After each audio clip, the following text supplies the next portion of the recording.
नमस्कार प्रिय दर्शकों, आप देख रहे हैं ज्योतिष मंत्रा। प्रिय दर्शकों, आज भगवान शिव के एक ऐसे विशेष मंत्र प्रयोग की चर्चा है जो सभी कार्यों में पूर्ण रूप से कारगर है। अब कार्य कौन कौन से? इस मंत्र के द्वारा जहां भगवान शिव की विशेष कृपा का लाभ मिलता है, वहीं दुख और दरिद्रता दोनों का शमन होता है, नाश होता है। इसके साथ ही शत्रुओं का भी नाश होता है और आपके सभी कार्य बनने लगते हैं, क्योंकि जब भगवान शिव की कृपा हो गई तो फिर कार्य क्यों नहीं बनेंगे। भगवान शिव का ये अत्यंत शक्तिशाली साबर मंत्र है। महाशिवरात्रि का पर्व निकट आ रहा है। इसी दिन इस मंत्र को सिद्ध कर लीजिए, अपने अनुकूल बना लीजिए और फिर नित्य यथाशक्ति इस मंत्र का जप कीजिए। यथाशक्ति से अभिप्राय है चाहे 11 बार करे, 21 बार करे या 108 बार अर्थात एक माला करे। इस मंत्र का आपके लिए लाभ बना रहेगा, अर्थात दिनों दिन आपकी तरक्की होती रहेगी, उन्नति होती रहेगी। और साथ ही जैसे कि मैंने कहा, इस मंत्र से आपके सभी शत्रुओं का नाश भी होगा। अक्सर बोलता हूं, शत्रु कोई व्यक्ति विशेष ही नहीं होता। जीवन में दुख है, पीड़ा है, बीमारियां हैं या फिर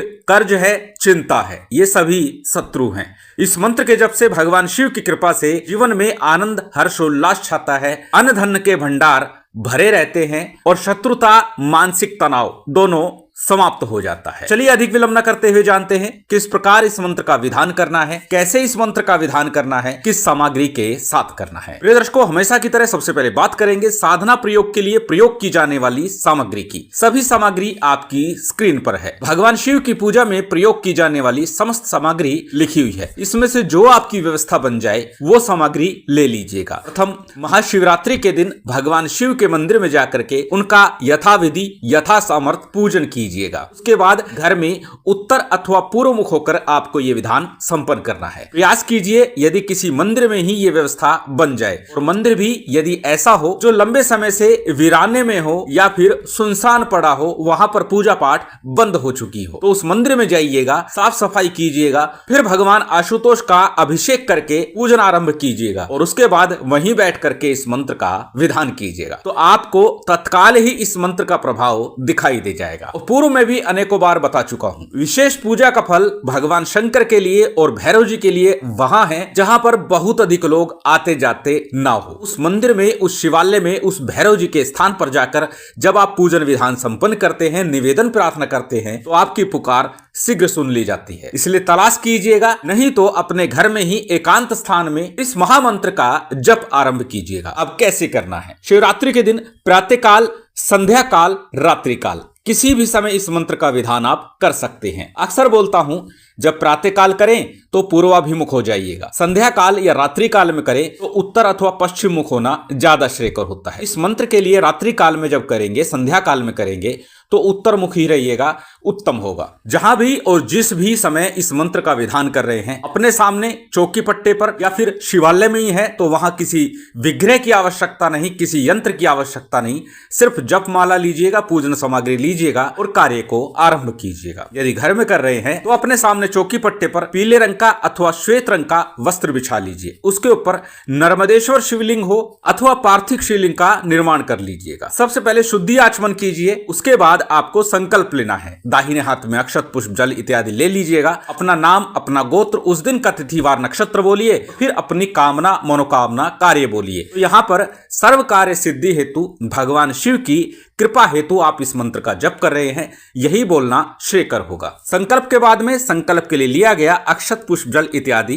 किसी थाली प्लेट में अथवा दीपक के सम्मुख छोड़ दीजिएगा। इसके बाद गणपति का, गुरु का, कुलदेव, पितृदेव, स्थान देव, इन सभी का ध्यान पूजन कीजिए। साथ ही साथ शिव शक्ति का ध्यान पूजन कीजिए। पार्थिव शिवलिंग है या नर्मदेश्वर शिवलिंग है, उसका भी जलाभिषेक पंचामृत से अथवा गंगा जल से करा दीजिएगा। शिव शक्ति के पूजन के बाद भैरव जी का भी सामान्य ध्यान पूजन कर लीजिएगा। सभी का पूजन संपन्न हुआ, उसके बाद यथाशक्ति गणपति और गुरु मंत्र का भी जप कीजिए। बार बार बोलता हूं, जब भी कोई साधना मंत्र विधान करें तो गणपति गुरु मंत्र का जप, उनका ध्यान पूजन अवश्य करना चाहिए। इससे हमारी साधना को, प्रयोग को बल मिलता है और हमारी साधना, हमारा प्रयोग शीघ्र सफल होता है। गणपति मंत्र के रूप में गणेश जी का कोई भी एक मंत्र जो आप सहजता, सरलता से बोल सके, जप सके, उस एक गणपति मंत्र का जप करना है। ओम गंग गणपते नमः, ओम गणेशाय नमः, ओम वक्रतुंडाय नमः, कोई भी एक गणपति मंत्र आप जप सकते हैं। बात यदि करें करें गुरु मंत्र की। यदि आपने गुरु दीक्षा ली है तो अपने गुरु मंत्र का जप कीजिए, अन्यथा भगवान शिव के ही ओम नमः शिवाय मंत्र या गुरु गोरखनाथ जी के ओम गुरु गोरक्षनाथाय नमः इस मंत्र का जप गुरु मंत्र के रूप में कर सकते हैं। बात करें आज के मंत्र की। जब आप गणपति और गुरु मंत्र का जप कर लेंगे, उसके बाद आज का जो मूल मंत्र है इसका आपको जप करना है। प्रिय दर्शकों, साबर मंत्रों की चर्चा हो तो साबर सिद्धि मंत्र के लिए भी मैं बार बार बोलता हूं। साबर सिद्धि मंत्र का भी 11 बार जप करेंगे तो आपको फल की प्राप्ति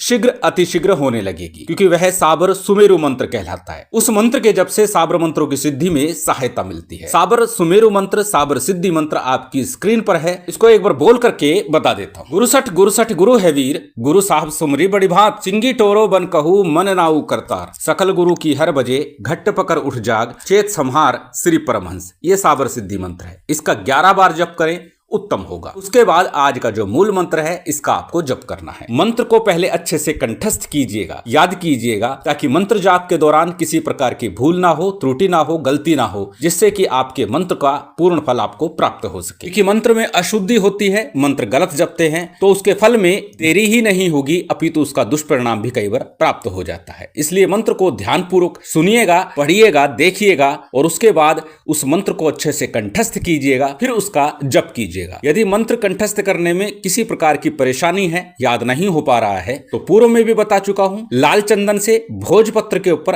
अनार अथवा चमेली की कलम से मंत्र को लिख लीजिए, अपने सामने रखिए, फिर मंत्र का जप कीजिए, उससे भी मंत्र सिद्धि शीघ्र प्राप्त होती है। मंत्र अत्यंत सरल आपकी स्क्रीन पर है, स्क्रीनशॉट ले सकते हैं, किसी कॉपी नोटबुक में नोट कर सकते हैं। मंत्र को एक बार बोल करके बता देता हूं। मंत्र इस प्रकार है। शंकर शंकर काशी के वासी, अरज हमारी दरस दिखाओ, गोरा संग आओ, दोनों सुत संग लाओ, दरिद्र काटो, रोग काटो, शत्रु नाशो, भंडार भरो, न करो तो को राजा रामचंद्र की दुहाई। इसी मंत्र का आपको जप करना है। अब जप कितना करना है? अधिकस्य अधिकम फलम, जितना अधिक कर सके उतना श्रेष्ठ होगा। कम से कम 11 माला अवश्य कीजिएगा, शीघ्र लाभ प्राप्त होगा। उसके बाद नित्य यथाशक्ति जप कीजिए, आपकी हर कामना मनोकामना कार्य पूर्ण होगा, शत्रु समस्या परेशानी का शमन होगा। जब आपका मंत्र जाप पूर्ण हो जाए उसके बाद भगवान की आरती कीजिएगा। आरती के बाद जो भी आपने नैवेद्य रखा है, अच्छा होगा दूध से बना कोई नैवेद्य हो